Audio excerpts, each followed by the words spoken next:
I think the bigger message is that Democrats are a big tent. What works in Manhattan doesn't really always work in a place like Kansas or Arkansas or Michigan. And it's okay, right? We don't have to turn our guns on each other. I think what's actually positive from a unity point of view is that right now, like, I know there's a lot of talk, moderate versus progressive, and there always is because, I don't know, that is a very favorite story of the media. They love that. But the commonalities, the two things that are coming out of the American public like a bright blinking light, whether you're in Manhattan or Kansas, are the cost of living is still the animating issue, and the pursuit of the American dream, which feels harder and harder, is the animating issue of our time. And people are desperate for a new generation of leaders, period. Welcome to Raging Moderates. I'm Jessica Tarlov, and my guest today is Michigan Senator Elissa Slotkin, a former CIA analyst and Pentagon official who's become one of the most prominent voices for moderation in Congress. Senator, thank you so much for being here. Thanks for having me. It's a pleasure. Well, I expect it to be a pleasure. It's already a pleasure because I like your outfit. I want to talk to you right off the bat about the shutdown. We are almost a full month into it. It feels like there's no end in sight, but last night, there was a letter out of the New Jersey Republican Congressional Caucus led by Reps Jeff Van Drew and Tom Keene. They sent a letter to Mike Johnson urging a vote on a short-term funding bill, warning that the loss of healthcare premiums is hurting their constituents. Do you see this as a sign that the stalemate could finally break? I don't know. The House is just genuinely not here for like a month. I mean, they have not been working, period. So I don't know if that's just for show, just to say we're working on this. I do think that there are a number of Republicans who understand that the bill that they just voted for has created and precipitated a healthcare crisis. And now everyone's getting notified. And now that everyone's getting those notifications of an increase to their premiums, they're complaining because no one in America thought they were paying too little for healthcare to begin with. And so the smarter Republicans understand that healthcare is one of the most sensitive things in the world. So if that's a way forward, that would be great.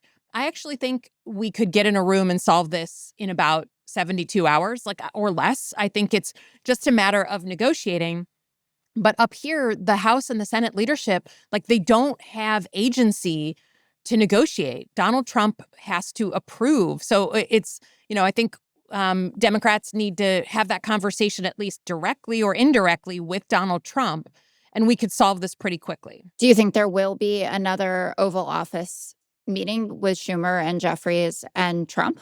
I hope so. I mean, there should. We're trying to, I think, make sure that happens before he goes off to Asia so that we can get moving here. But it has to be a two-sided conversation. I can't negotiate with myself, and I can't negotiate in the press. So, look, we almost had a government shutdown in Michigan right at the end of September.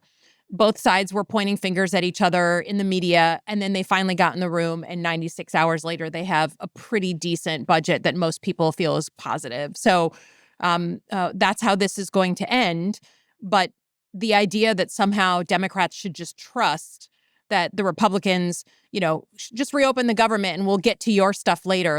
I got a bridge I want to sell you if that's what you actually believe, if you're willing to trust at this point. Yeah, I mean, John Thune is a much more persuasive messenger than Mike Johnson is, at least from my perspective. He feels like someone who genuinely does want government to work properly, but as you said, kind of a prisoner of the Trumpian way of getting things done. And so he'll have to release the hounds, I guess is the right way to say it. That's right. I actually think there's a number of senators on the Republican side who want to have government work the way it's supposed to. But I got to say, wanting is different than actually acting that way.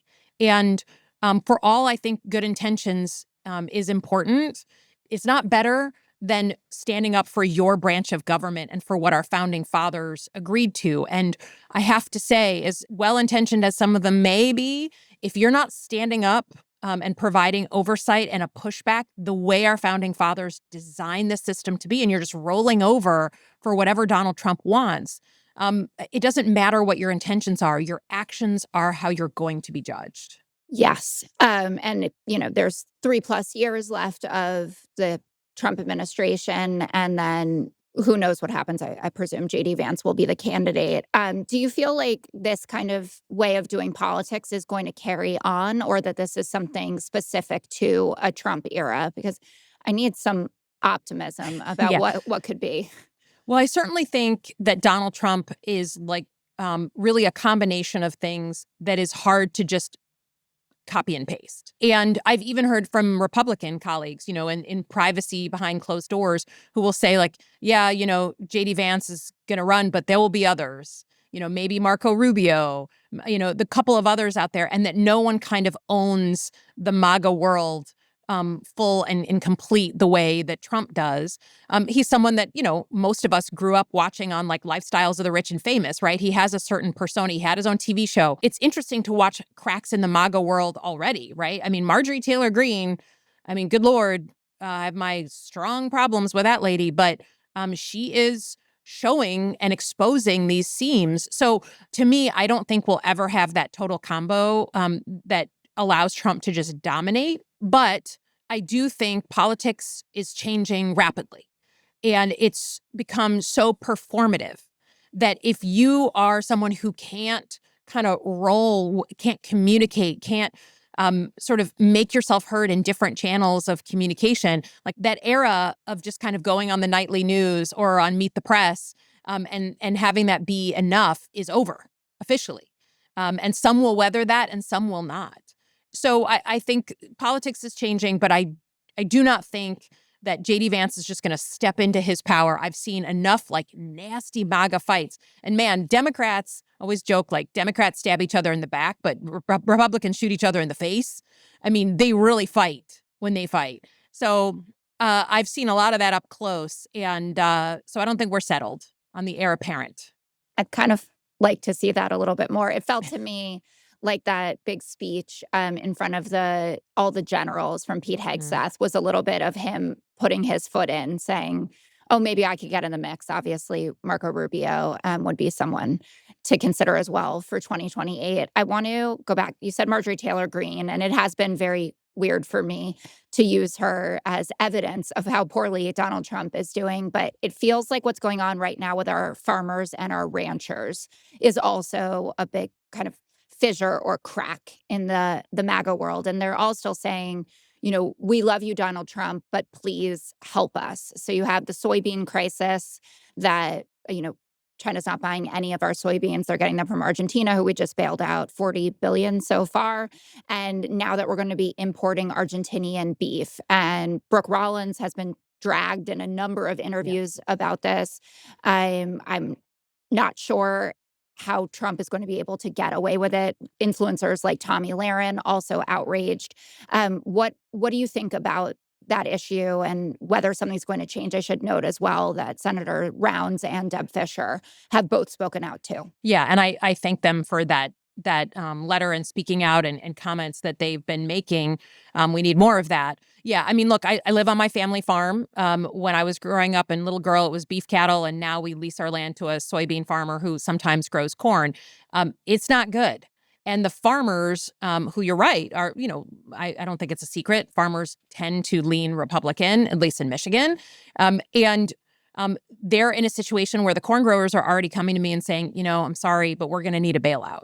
If you want us to survive, we're going to need a bailout. So the retaliatory tariffs are devastating them, just like they did in Trump 1. I mean, this is the literally same repeat of the situation we had in Trump 1, where the farmers pay the price. And then they need billions of dollars in bailout. And farmers do not like getting kind of a government check that way. But that's the situation we're in. And I think there's so many issues going on. People haven't focused on it, but that is coming to a theater near us, is that the farmers need a bailout, not even 10 months into this administration because of his policies. And then you add to that the insanity of bragging about bailing out Argentina. Most Michiganders do no work with Argentina. They may not know exactly who they are and what they care about their. So I think it's a mistake. That community, I think some of them will stick with the president thinking there's a greater plan. But the ones who have to deal with, like, do I plant next year are looking at themselves and saying, I don't know if I can do this anymore. So, and they're a very powerful voice. Places like the Farm Bureau, don't underestimate what those organizations, the sway they have in Washington. But a lot of organizations have been real tepid in the last 9 months. They've been really cautious. Fear is an incredible weapon that keeps people from speaking their minds.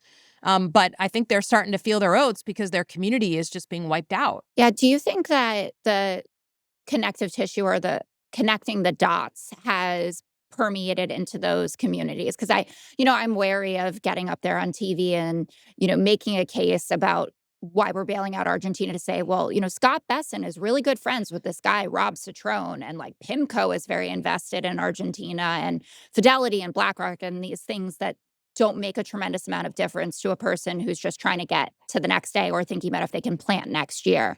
So do you feel like this broader kind of grift argument or Donald Trump just doing favors for people that like him or are going to do one in return is breaking through? I mean, look, people elected Donald Trump knowing the kind of character he had. That no one was guessing, right, about Donald Trump. I think it's like this corruption is going on, and therefore you're getting the shaft. It's that second part, right? It's you have to connect it to people, and trust me, the meat industry over the last 9 months, and then watching this Argentina decision. They understand that decisions to partner with Argentina have a zero-sum result on them. That, to me, that second part is very important because otherwise people are just trying to like send their kids to summer camp, afford a trip to go see the grandparents, like whatever it is. And so they don't have time to follow the news every single day with the 10 or 12 things that are happening.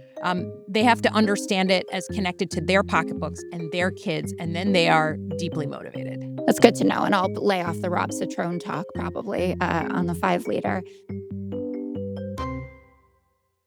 I wanted to talk to you about this big editorial in the New York Times about moderates, about you. And you were name checked in the piece, talking about how, we might be kind of overcome with this fantasy world of how progressives are doing super well. And obviously AOC and Bernie and the Fighting Oligarchy tour has been a big flashpoint, but that it's moderate Democrats that are winning and overperforming. What do you make of that? And what would you say your brand of politics can really be summed up as? Oh, that's an interesting question. Well, first of all, I think the bigger message is that Democrats are a big tent. What works in Manhattan doesn't really always work in a place like Kansas or Arkansas or Michigan. And it's okay, right? We don't have to turn our guns on each other. I think what's actually positive from a unity point of view is that right now, like I know there's a lot of talk, moderate versus progressive, and there always is because, I don't know, that is a very favorite story of the media. They love that. But the commonalities, the two things that are coming out of the American public like a bright blinking light, whether you're in Manhattan or Kansas, are the cost of living is still the animating issue, and the pursuit of the American dream, which feels harder and harder, is the animating issue of our time. And people are desperate for a new generation of leaders, period. Those are the common things. So that is good. I think that's a positive thing that there's unifying information. And if something works in Manhattan, great, let that happen for Manhattan. But that may not be the answer and cure-all to Michigan.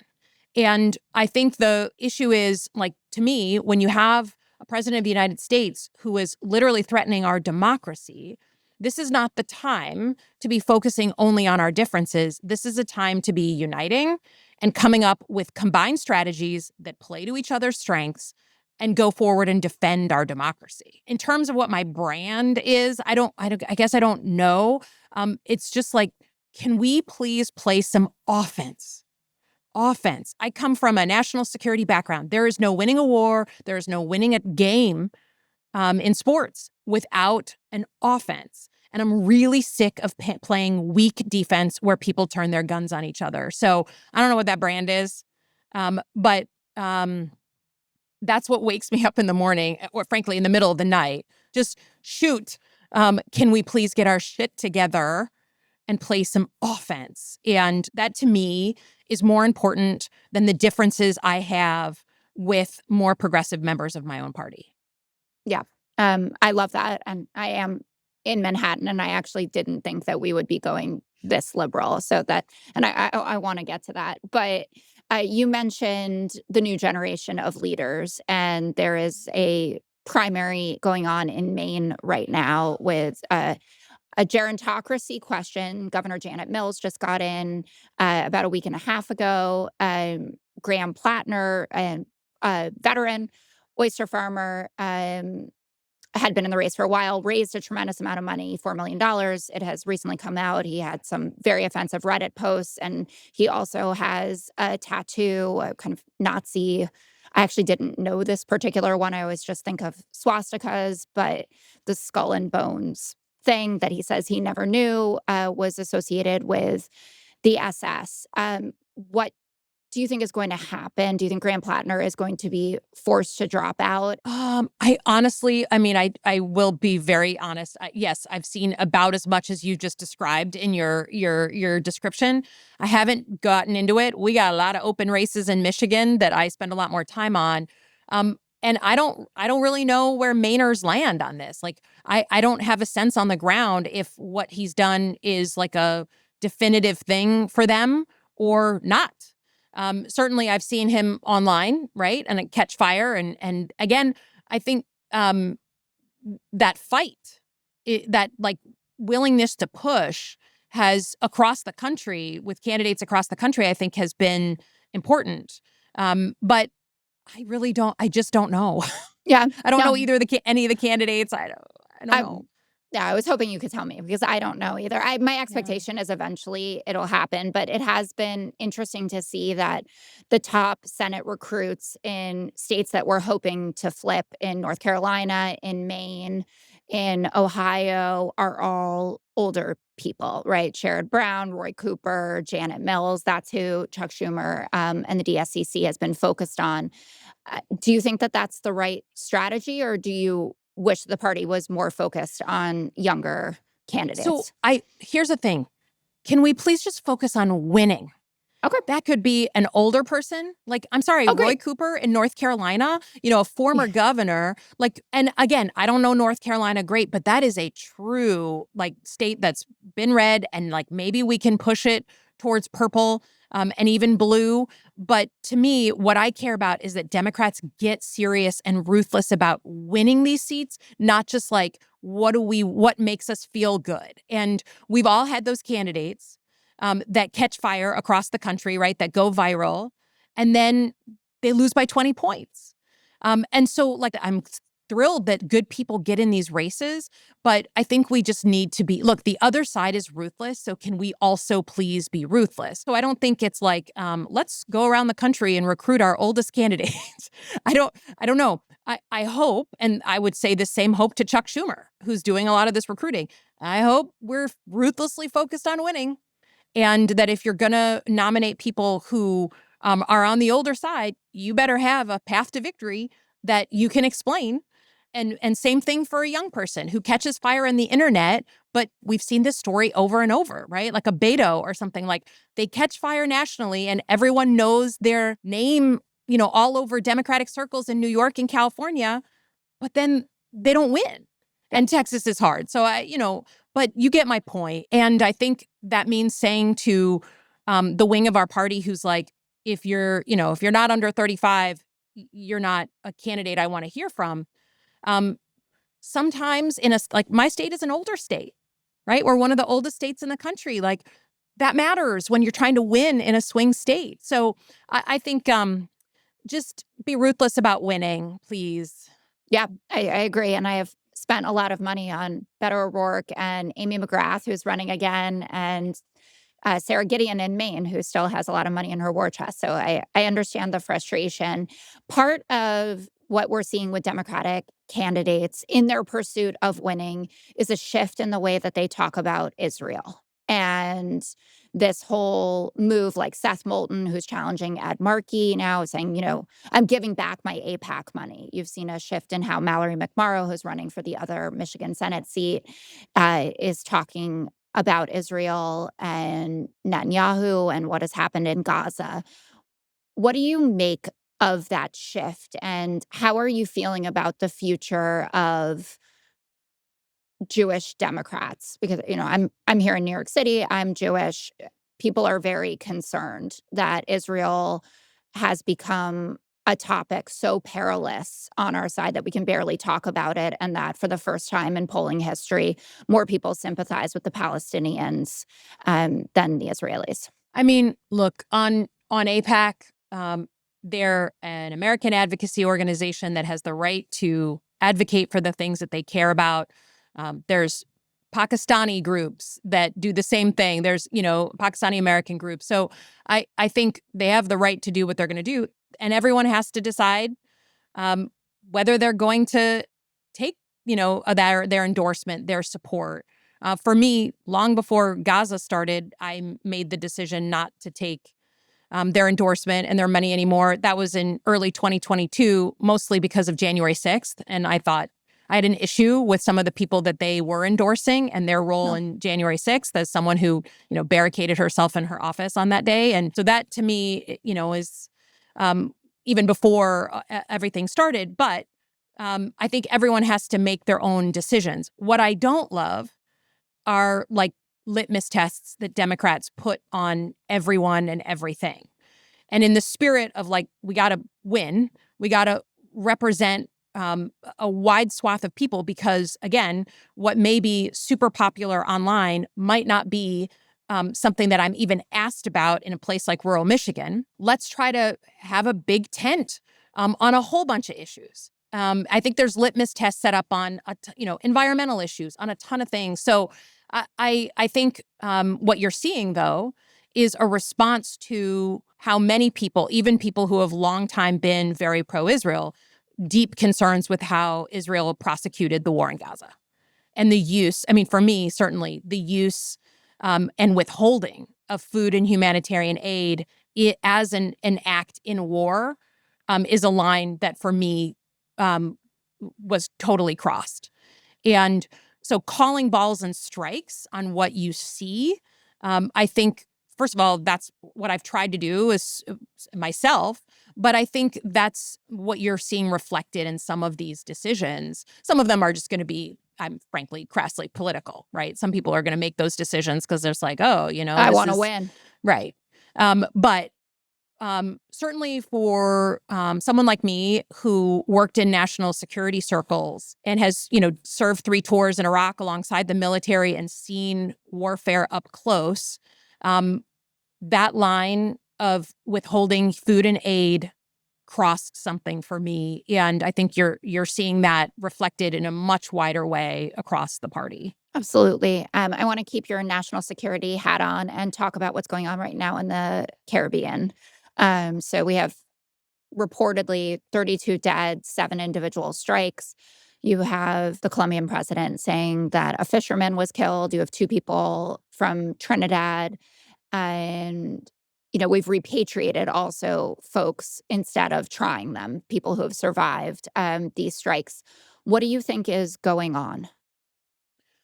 So I think what we're seeing right now, and again, there's so much news, so it's like hard for people to really focus on any one thing. But I would just say, as someone from the national security world, this is a pretty big shift in the use of force in the name of the United States of America. Not because I have a problem with, people smuggling drugs, like going after those guys, but because the administration will not name the groups that they have designated as terrorists. They won't tell us the number of groups that they're going after. They won't show us like the intelligence that's leading to these strikes. Nothing. And again, I worked my entire life before elected office going after groups like Al-Qaeda, ISIS, designated terrorist organizations. If they came to us and said, hey, these are the groups, there's 50 groups, there's 20 groups, there's 10 groups. Here's how we got to that point, and here's what we know they're doing in terms of transiting fentanyl that is killing Americans. Like, I think a lot of us on the Armed Services Committee would be on board with that. But it is using lethal force without, A, naming for the American public who we're going after, B, releasing the legal justification. I mean, they are doing some gymnastics to get to legal justification. And then thirdly, most important, is what this means when it's combined with the executive order the president put out in September on domestic terrorist groups.